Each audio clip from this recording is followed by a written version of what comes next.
लगी। अब ऐसा रोजाना किसी न किसी बात पर कुछ न कुछ होने लगा। एक दिन अचानक से राधा से उसके गले का हार टूट गया, जिसके पीछे मनोरमा ने उसे फिर से सुनाना शुरू कर दिया। ये भगवान बहू, तुमने ये क्या कर दिया? तुमने हमारा खानदानी हार तोड़ दिया, सत्यानाश कर दिया तुमने इतने सुंदर हार का। माँ जी मुझे माफ कर दीजिए, गलती हो गई।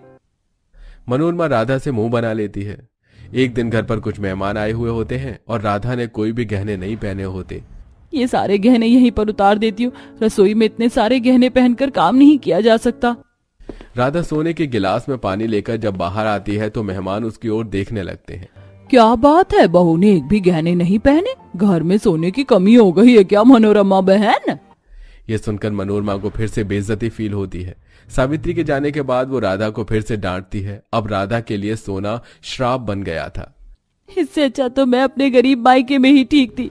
वहाँ माँ ने कभी नहीं डांटा था, लेकिन यहाँ तो मेरी सास मुझे बहुत डांटती हैं। सोना मेरे लिए गले का फंदा बन गया है। रसोई में रोजाना सोने की कोई ना कोई चीज आती है, इन्हें कब तक संभाल कर रखूं? मैं तो सादा बर्तन में भी खाना नहीं खा सकती, नहीं तो माँ जी को बुरा लग जाएगा।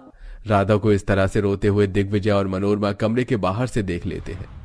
माँ, देखा जाए तो राधा के लिए सब टॉर्चर होता जा रहा है। ये सब दिखावा किस लिए और क्यों? मैंने नहीं सोचा था कि बहू इतना ज्यादा परेशान हो जाएगी। आज मुझे सोना मिट्टी के बराबर लग रहा है, जिसे मैं सुख समझती हूँ। असल में वह मेरी बहू के दुख का कारण बन गया है।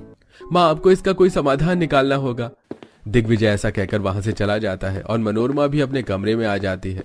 अगले दिन जब सवेरा होता है तो राधा जब रसोई में आती है तो वो हैरान हो जाती है।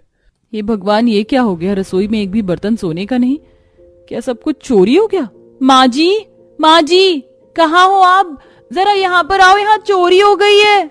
मनोरमा जब रसोई में आती है तो हंसते हुए राधा से कहती है, अरे चोरी नहीं हुई है, रसोई से सारे सोने के बर्तन मैंने हटवा दिए हैं, सिर्फ तुम्हारे लिए।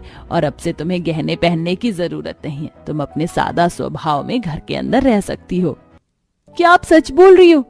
क्या मैं अब मिट्टी के कुल्हड़ में चाय पी सकती हूँ, स्टील के बर्तनों में खाना खा सकती हूँ? और अब अगर बर्तन मुझसे गिरेंगे तो आप मुझे डांटोगी नहीं? नहीं, बिल्कुल नहीं डांटूंगी। इस तरह राधा की खुशी को देखकर मनोरमा को भी खुशी होती है। अब राधा अपने ससुराल में खुशी से रहने